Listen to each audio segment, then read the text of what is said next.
Magandang araw po sa ating lahat. Ngayon pong araw, pupunta tayo sa ating Eco Church. Interesado ba kayo? Ano pong Eco Church? Tara, samahan nyo kami. Let's go!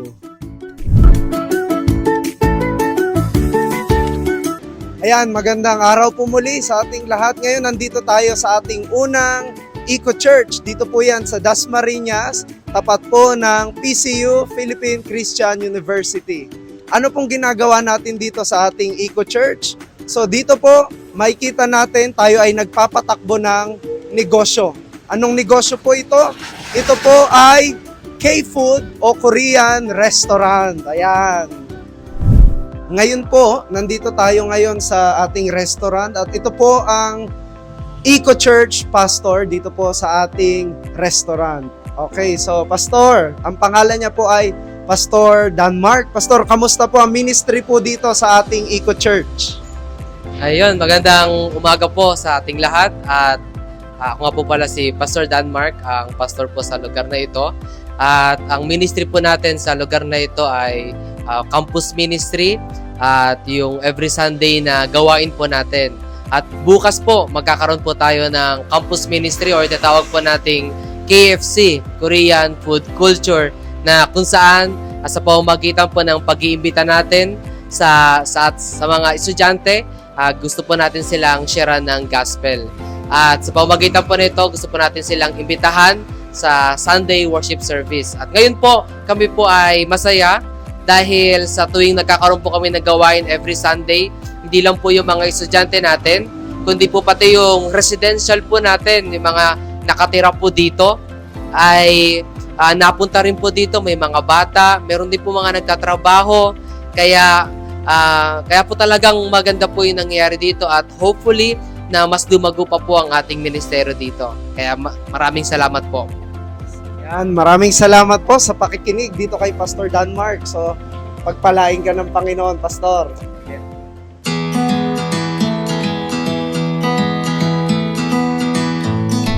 Okay, ngayon naman po nandito tayo sa isa sa mga Eco Church natin sa Dasmariñas at ito po ay malapit sa may local market at sa City Hall ng Dasmariñas. So kaya po, ito ang ating church. Every Sunday we are here, we worship God and make disciples.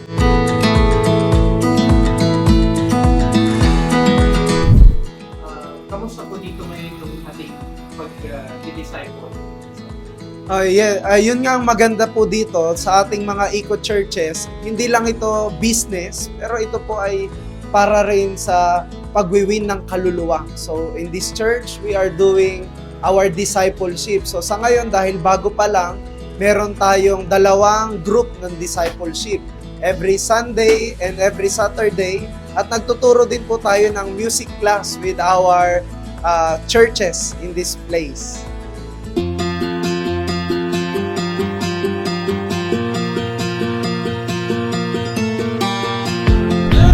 Ayan po, muli, nandito tayo sa isa pa nating Eco Church. Dito naman yan, malapit sa may De La Salle University. Dito po sa bayan ng Dasmariñas. So kaya po ngayon, kasama ko din yung pastor dito sa ating Eco Church, si Pastor Jonel. Pastor Jonel, kamusta po dito sa ating Eco Church? At ano po yung plano nyo para sa ministry? Dahil actually po, ito ay kabubukas lang at ngayon po, ay nagpaplano sila for the ministry na gagawin dito. Pastor, kamusta po? Ngayon po, masaya po kami kasi nga kakabukas nga po natin ng restaurant, Eco Church natin. At excited po kami na sa pamamagitan nito ay may mga tao tayong mababahagian ng pag-ibig ni Kristo.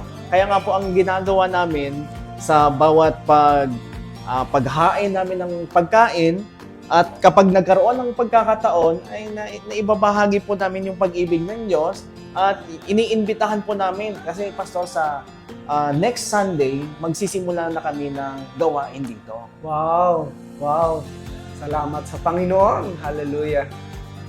Okay po. So kaya, panalangin po natin itong mga kasamahan natin na mga pastor dito sa Eco Church na magamit po ito para sa kaharian ng Diyos. Lamang po, maraming salamat po.